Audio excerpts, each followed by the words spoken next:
Even President Museveni knows the president now is Robert Kyagulanyi Ssentamu. The man of all the whole world knows the president of Uganda right now is Robert Ssentamu Kyagulanyi. I repeat. Yes. Even the devil, even Almighty God, they all know it together this time. Yes. That the president is Robert Kyagulanyi Ssentamu. Yes, sir. Whoever lies to the Vanero next time, neither the devil nor God will forgive that one. I pledge we are winning. I'm going to say, people power. Our power. Our power. Now my pledge is our power is better than their power. I pledge. Any question about that? These are our forces, the dear forces, the police. We promised $1 million shillings increment to the security. That thing is pinching. That money is there. I know where it is. All debts that have been accumulated in Museveni's regime. Once Museveni leaves power, whoever gave money to Museveni, it be China, England, USA, all those debts we don't know. Waliwo kagemu change akentunuulira wano akatandise okuzanyibwa kampadde akamwenyumwenyu abantu abasinga temunnalaba kagemu change akano naye kankababuuse. Waliwo akazanya akali mu kushiftinga mu politics wa Uganda temunnakalaba. Kyagulanyi agenda kulayira nkiddamu. Kyagulanyi agenda kulayira nga president wa Uganda. Just watch the space. With or without their consent. Kyagulanyi is the next president of Uganda. Waliwo move gye bali mu kuzannya. Move eno njagala ogitunuulire. Waliwo omulamuzi omu atuula ku Supreme Court yafuluma Uganda nga takoze ekitawummuziddwa. Omulamuzi we bamuyita Kisaaki. Kisaaki okuva lwe yagenda mu ggwanga lya United States of America gy'abadde asirikiddeyo nakugambye eno revolution gye tulimu is mostly driven by America. Okitegeera? Tuvudde mu kalulu. Twali twakava mu kalulu omukyalo ono yavaayo n'akola speech. Wamala okukola speech yali mu United States of America ayina n'ebintu byayogera. Byali bingi nnyo engeri gye babbamu akalulu kano n'engeri gye bakacyangamu. Olunaku olwaleero omukyalo ono avuddeyo agambye yeetaaga ademanding a publication results eza 2026 general elections. Simon Byabakama ensi eyina kyegamba. Omukyalo ono mulamuzize ono atuula ku gundi ya Supreme Court. Kitegeeza nti ono level gy'aliko ya Chief Justice omukyalo ono ademanding a publication. Muziteeke mu public. Mwakabba akalulu kano omusajja babatega amapeesa gano. Omukazi ono senga avayo na demanding kitegeeza ki Supreme Court kubanga gundi gyali ku level gyaliko ya Supreme Court senga avayo na demanding a publication kitegeeza zirina okukolebwa nkiddamu. Munnayuganda just mark this. Omukyalo ono afuluma Uganda. Njagala ojjukira omukyalo ono atula ku Supreme Court. Omukyalo ono Kisaaki kwatuula. Okitegeera kakati kino kiyinza n'okukulaga lwaki bayanguyiza okuwummuza Alfonso Winyiddolo. Kubanga omukyalo ono pano gy'abadde atuulako ya Alfonso Winyiddolo kwatuula. Njagala mumujjukire during the 2021 elections. Okitegeera omukyalo ono tawummuzibwanga okuva kuba nti atuula ku Supreme Court ya Uganda tebamuwummuzaako. Era tewaliwo gundi yonna yonna bbaluwa mpandiike nti omukyalo ono yawummuzibwa. Njagala ojjukire nti n'omukyalo ono yasaba okuwummuzibwa bamumma okuwummula. Okitegeera kye baakola kyali ki? Omukyalo ono n'agenda mu exile n'agenda. Kitegeeza nti mu constitution ya Uganda omukyalo ono akyali serving justice wa Uganda era ng'atuula ku Supreme Court. Supreme Court presidential petitions zonna gye zitwalibwa. Njagala olabe etteeka eno bano bukyanga beepanka ono bamuyita Kyagulanyi. Bamuyita Kyagulanyi nabagamba okubba akalulu. Okubba akalulu kano kyangu. Kitegeeza nti omukyalo ono gundize senga tebapublishinga kintu ekyo orders ze kubanga eno kooti yebeeragidde. Kitegeeza ki akalulu ako kalina and void. Kubanga ademandeze publication baziteekeyo. Ono mulamuzi nkiddamu ono mulamuzi atula ku Supreme Court kwatuula. Kitegeeza ali ku level yemu ne Chief Justice kubanga pano gyatuulako yeeyo. Ono omukyalo ono asobola okusalawo ekintu kyonna kulwa kooti ne kulwa justice ya Uganda lwaki olw'ensonga nti omukyalo ono tawummuzibwanga tebamuwummuza justice yagenda mu exile. Simon Babakama justice gwe bayita Kisaaki abadde agamba alina demand z'akola abadde akugambye mukwate ebyava mu kulonda byonna ebya 2021 2026 mubiteekeyo waggulu nga temunalayiza president mulala nti yawangudde akalulu. Akugambye ayagala publication ono mulamuzi wa Uganda serving justice ono serving one akugambye nti ayagala muzikwate muziteekeyo. Oshegera njagala olabe move eno ana akalulu akabbe naye legitimacy yegenda bafuukira engolo egenda kubafuukira engolo kuba kati Kisaaki ono justice ali ku level ya chief justice kwali bali ku level yemu atula ku pano yemu naye pano tenayiibwa ono balayiza chief justice ne pano tebagironze balonze bakoze ki kye bakoze balonze omu chief justice mbu balonze naye tulinawo justice ono mu mateeka kabaka ono mu mateeka kabaka bamuyita Kisaaki agambye ebintu mu publishing njagala wetegereze move eno omukyalo ono senga demand zino tezikolebwa omukyalo ono asobola okulayiza his excellence Kyagulanyi obanga omuntu yenna nga chief justice obanga ali ku level eya chief justice senga alayiza omuntu oyo abeera legitimate president mu constitution. Njagala twetegereze move eno omukyalo ne banga yonna abadde asirise ono okola yagenda mu exile abadde asirise yasooka kutuwa ngeri gye babbamu akalulu amaliriza akoze demand kugambye ono akikoze kulwa kooti. This one is a serving justice ono naye kugambye nti asobola okulayiza omuntu yenna kuwa president asobola ate senga akikola level gye babeera baliko yonna ebeera lyenkana kitegeeza awadde president legitimacy. Ekintu kino njagala tukijjukire Somalia. Katonda wange wano wetulaga wetuli nakugambye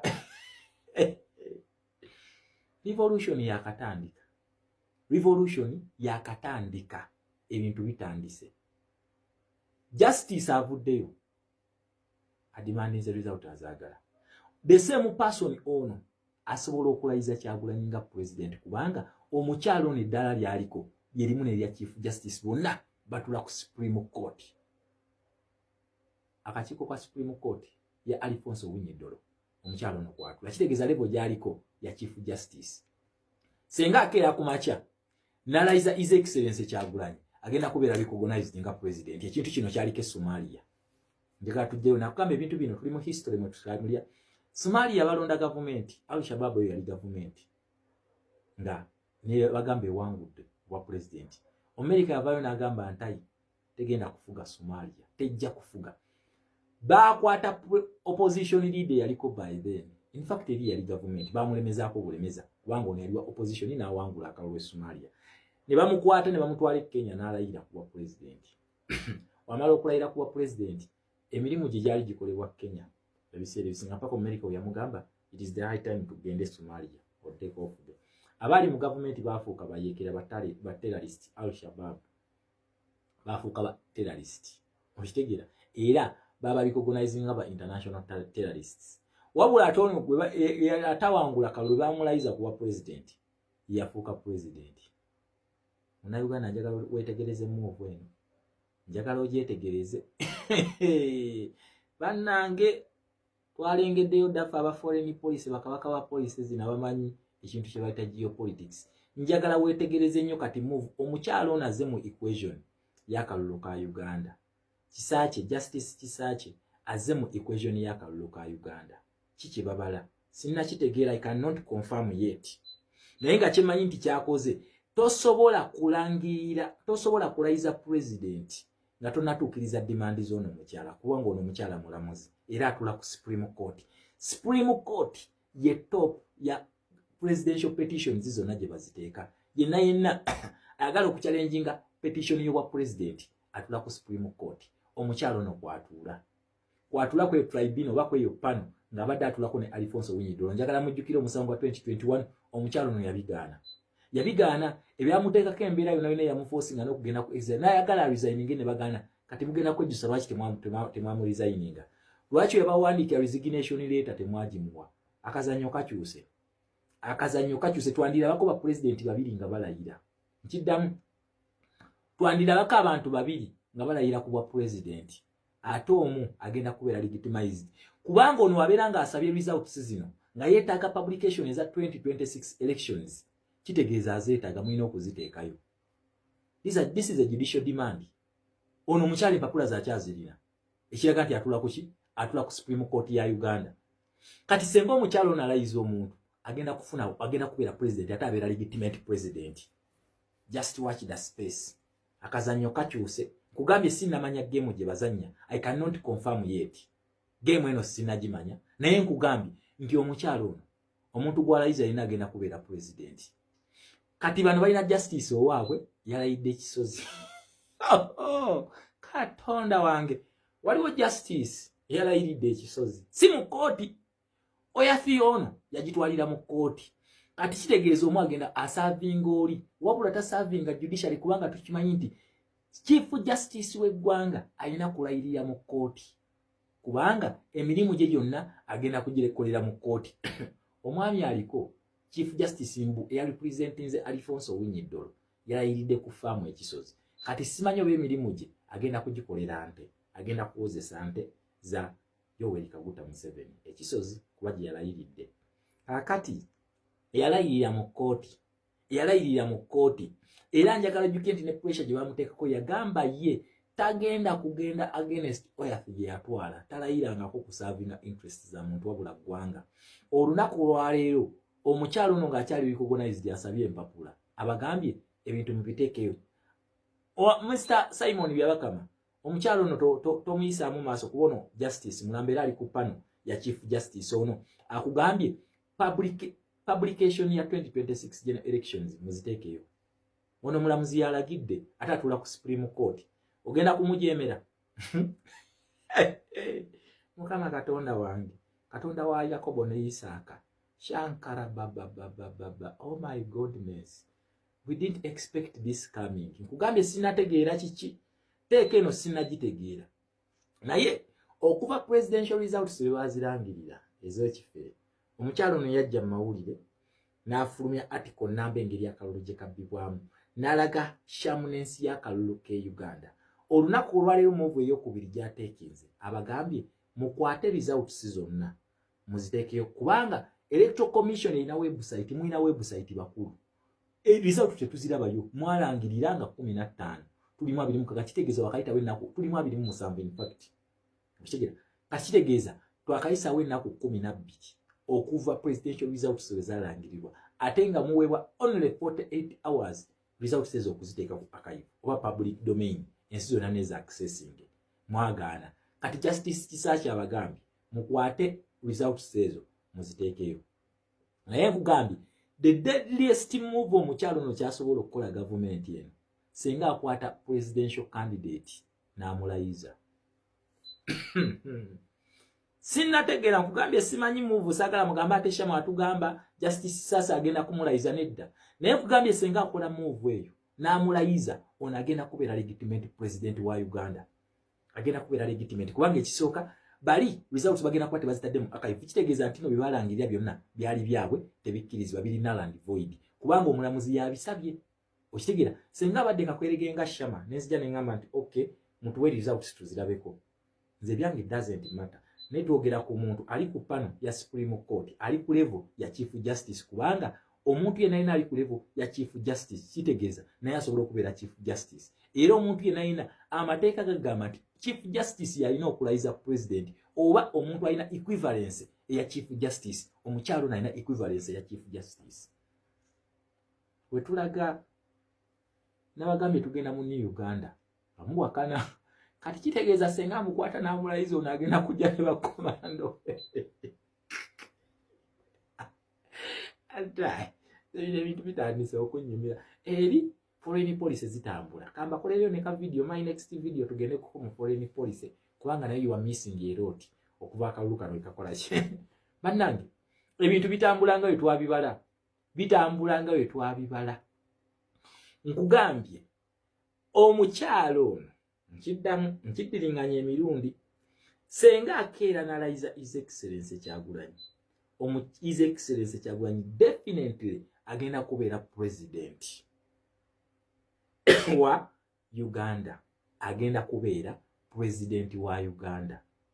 Ate senga abeera president wa Uganda kitegeeza omwami oyo asobola okufuna security nga twakamala okulaba ku Robert Amsterdam ng'agamba nti agenda kusabira His Excellency Kyagulanyi UN protection.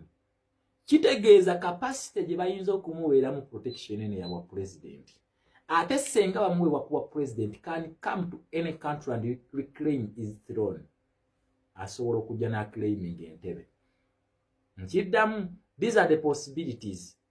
Kati siri factual naye ndiko possibilities. Kiki ekisobola okutuukawo senga omukyalo ono alayiza His Excellency Kyagulanyi nga president wa Uganda. Nkiddamu, kiki ekisobola okutuukawo? Incidence eno gye ndi mu kubanyonyolako yali mu ggwanga lya Somalia. President wa Somalia yalayirira mu ggwanga lya Kenya. Wamala okulayirira mu ggwanga lya Kenya yabeerako mu Kenya akaseera n'amaana addayo Somalia ng'agenze ne America ne bagamba ono ye president alina okugituulako. N'agituulako nakati yaliko. Kikakalulu akasembayo. Bagaana okukkiriza gavumenti ya Al-Shabaab yali ewangudde. Al-Shabaab nakugamba yawangula akalulu ke Somalia. It was a legitimate government. Yali elected by the people. Era nalayira n'okulayira. Ne bano ne balayiza owaabwe ne batwala owaabwe n'afuga Somalia. Kakati kitegeeza Uganda weeri. Munnayuganda twesabire essaawa yonna twandira abantu babiri nga balayira senga omutakkiriza kubanga omulamuzi omutamuwaliza otuzino agenda kulayizayo gw'amanyi nti ye yawangula. Oba alayiridde mu nsi ki? Kubanga president osobola okulayirira mu nsi yonna nga babeesinze ku conditions. Essaawa eno omusajja ono ali ku lwani. Kitegeeza nti conditions eziri mu Uganda tezimufevalinga kusobola kutekinga oyath kololo. Conditions eziriyo eziri mu Uganda tezisobola kusupportinga His Excellency Kyagulanyi kutekinga oyath kololo. Kiki bakola? Bagenda ne bakufunira ensi yo balaba nti oli safe ne bakulayiza nga bakozesa omuntu ali ku level eya Chief Justice owamu eyensi mobeera ova. Omukyalo ono atatannawumula kooti ali ku level yemu neya Chief Justice owa Uganda. Baali batula kuki? Ye atula ku Supreme Court kwali. Kitegeeza senga omusajja ono alayizibwa agenda kubeera legitimate president. Uganda twandigiraba ne ba president aba mugenda kulaba olutalo. Amapeesa gatandise okumuvinga. Naye nkugambye nze wendabye kino obwongo bwange buddukiddewo Somalia nenzijukira ekyaliyo kyenkuletedde nekwasigamye muno kyekijja. Nkugambye it is a possibility. Kati nayo tugitadde mu kuchase, tugitadde ku board, tugitadde ku level. Kiki possibilities oba the possible outcomes ezisobola okujja tuzitadde ku level kubanga this is the second statement. This is the second statement. Senga result zino zigaana okuteekebwayo ku order y'omulamuzi ono ne zigaana okuteekebwayo kitegeeza eyo government si ntuufu gye mugenda okulayiza. Kati naye alayiza government endala. Okategedde? Twetegereze ebintu ebigenda maaso mu politics wa Uganda. Nakuganze bampita Dr. Shama. Politics mumanyi bagiyita geopolitics. This is how it is played and I accept to be challenged. Ti omukyalo ono omuntu gwalayiza tabeera president. I accept that challenge. Eyo ye panic maybe eriwo okuba nti banoonya omusajja ono ne mu busubi balowooza nseenene gye yeesonsese. Bakimanya ajja kulayira. Kubanga ki? Already omulamuzi amulina. Already omulamuzi amulina. Nga ne result teri yaziwadde legitimacy. Maybe kino kye kirese ne silence y'abano ba Democrats okubanga basirise ne bagana okuwona legitimacy. Vladimir Putin n'agimuwa. Kitegeeza the duly elected president of Uganda nga ne DR form weziri His Excellency Kyagulanyi. According to the DR form, yensonga lwaki omukyalo ono asabye DR form ezo n'abagamba muzi uploading. This is a judicial command. Tebakugamba nti just yayogedde mu capacity ye. Tunuulira n'ebintu byayambadde. This is a judicial command. Eya Supreme Court egamba nti mukwate result muziteekeyo. Senga temuziteekayo. Nkugambye possibility eriwo omukyalo ono asobola okulayiza omwami ono n'abeera president. Asobola okugenda mu nsi yonna n'aleeta support najja nakuba omuntu kubanga kati ono babeera bamalanga muyeekera eyawambye obuyinza mu ggwanga kakati ntana Katonda wange pazo nze etandise ogirenga naye simanyi oba yeyo begenda kukyuka musigimanyi kugambye omwami ono omukyala asobola omulayiza kuba president then eno gavumenti baba gikonsideringa nga bayeekera abawambye ensi kati ono omwami asobola okuleeta force yonna gyagijja najja nakuba abayeekera n'abajja ku ntebe ne bafuluma eggwanga kati nakugaye kino bakiyita international foreign policy gye tulimu nakugaye foreign policy zipushinga domestic policy njagala twetegereze paze eno nakugamba omumerika ono ye muntu akyasinza obuzibu oyinza okulowooza nti okoze ekintu ky'okulanga nakutunuulira bw'ati naye senga takuwa legitimacy kugambye ekintu kino kyenjogera nti comparinze ne statement eza Robert Amsterdam zeyagaye nti agenda mu United Nations akozese faamu ye esabire His Excellency Kyagulanyi emusabire ki emusabire security kakati security ki Robert Amsterdam gyayogerako ng'essaawa eno tulaba ono omukyala ono